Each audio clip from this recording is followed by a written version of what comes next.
ఆచి చికెన్ మసాలా. ఆ నియోజకవర్గంలో ఎన్నిసార్లు రిపేర్ చేసినా కూడా ఫ్యాన్ సరిగా తిరగట్లేదట. ఎంతమంది ఇన్ఛార్జీలు చెయ్యేసినా మొరాయిస్తూనే ఉంది అంటున్నారు. ఇప్పటికీ ఇన్ఛార్జీలను మార్చి అధిష్టానం కూడా అలసిపోయిందట. చివరకు ఆ మధ్య ఒక యువనేతను తెచ్చి ఇన్ఛార్జిగా పెట్టారు. అతగాడైతే ఫ్యాన్ స్పీడ్ పెంచేస్తారు అని లెక్కలేసుకున్నారు కూడా. అయితే ఇప్పుడు ఆ లెక్కలు తారుమారైపోయాయా? తిప్పుతా అనొచ్చిన నేత ఫ్యాన్ రెక్కల్ని గిరగిరా తిప్పలేకపోతున్నారా? ఇప్పుడు వైసీపీ హైకమాండ్ ఏం చేయబోతోంది? పాత నేతతోనే సర్దుకుపోతుందా, లేక మరో కొత్త నేత కోసం వేట షురూ చేస్తుందా? ఇంతకీ ఏదా నియోజకవర్గం, ఎవరా లీడర్? పర్చూరు నియోజకవర్గంలో ఫ్యాన్ జోరు తగ్గిపోయిందా? అక్కడ ఇప్పటికే 6 ఇన్ఛార్జీలు మారినా వైసీపీ పరిస్థితి గాడిన పడలేదా? కొన్నాళ్ల క్రితమే ఇన్ఛార్జిగా వచ్చిన గాదె మధుసూదన్ రెడ్డిని సైతం మార్చాలని అధిష్టానం ఆలోచిస్తోందా? ఆయన పనితీరు బాగాలేదని కొందరు నేతలు గోల పెడుతున్నారా? వైసీపీ ఆవిర్భావం నుంచి పరుచూరులో పార్టీ జెండా ఎగరేయలేకపోతున్నారు ఇన్ఛార్జీలు. ఆపసోపాలు పడ్డా విజయం సాధించలేకపోతున్నారు. ఆ పార్టీకి పరుచూరు కొరకరాని కొయ్యగా మారింది. పరుచూరు వైసీపీ ఇన్ఛార్జ్ గాదె మధుసూదన్ రెడ్డి విషయంలో అధిష్టానం పునరాలోచనలో పడిందన్న టాక్ వినిపిస్తోందట. తన తండ్రి మాజీ మంత్రి గాదె వెంకట్రెడ్డి వారసుడిగా వైసీపీ నుంచి అరంగేట్రం చేసిన మధుసూదన్ రెడ్డి దూకుడు కొనసాగించడంలో వెనుకబడిపోయారని పార్టీ వర్గాల్లో జోరుగా చర్చ జరుగుతోందట. అధిష్టానం ఇచ్చిన అవకాశాన్ని జూనియర్ గాదె నిలబెట్టుకోలేకపోతున్నారా? ఇదే విషయంపై వైసీపీ వర్గాలు గుసగుసలాడుతున్నట్టు సమాచారం. ఇప్పుడు పరుచూరు వైసీపీలో ఇదే హాట్ టాపిక్ గా మారిందంటున్నారు. ఉమ్మడి ప్రకాశం జిల్లాలోని పరుచూరు నియోజకవర్గం వైసీపీ పార్టీకి కొరకరాని కొయ్యగా మారింది. ఇక్కడ వైసీపీ నుంచి ఎవరు పోటీ చేసినా ఓడిపోవడం ఖాయంగా కనిపిస్తోంది. ఇప్పటిదాకా ఇక్కడ వైసీపీ జెండా ఎగిరిందే లేదు. ఇలాంటి పరిస్థితుల్లో పరుచూరులో పార్టీని గాడిలో పెట్టేందుకు గాదె వెంకట్రెడ్డి వారసుడు మధుసూదన్ రెడ్డిని రంగంలోకి దించారు.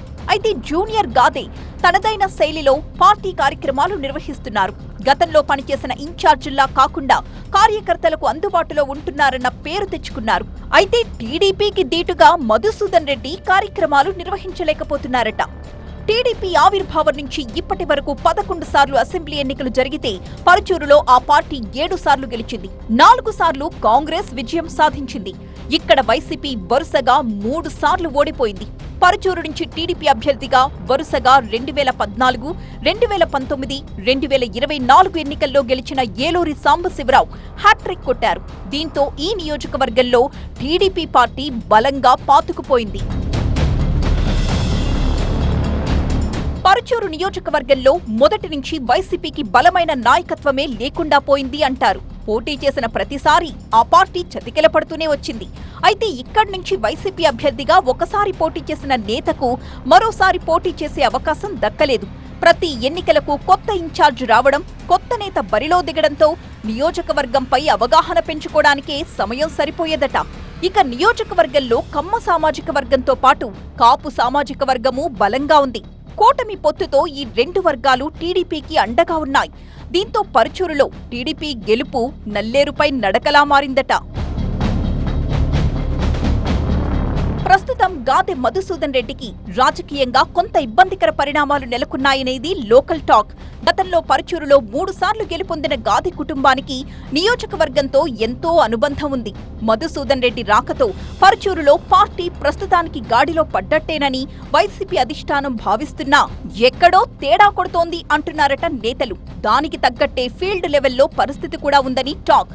కార్యకర్తలు బాగానే పనిచేస్తున్నా సీనియర్ నేతలు, ద్వితీయ స్థాయి క్యాడర్ మాత్రం మధుసూదన్ రెడ్డికి దూరంగా జరుగుతున్నారని సమాచారం. ఇక అధికార పక్షం తప్పిదాలు ఎండకట్టడానికి పార్టీలోని సీనియర్లు, జూనియర్లను కలుపుకుని పోయే విషయంలో జూనియర్ గాదె ఇబ్బందులు పడుతున్నట్టు చెబుతున్నారు. దీంతో పరుచూరుకు కొత్త బాస్ వస్తేనే పరిస్థితి మెరుగుపడుతుందని మధుసూదన్ రెడ్డితో విభేదిస్తున్న కొంతమంది నేతలు ప్రచారం ప్రారంభించారట. అయితే ఈ ప్రచారాన్ని వైసీపీ అధిష్టానం సీరియస్ గా తీసుకుంటుందో లేదో చూడాలి.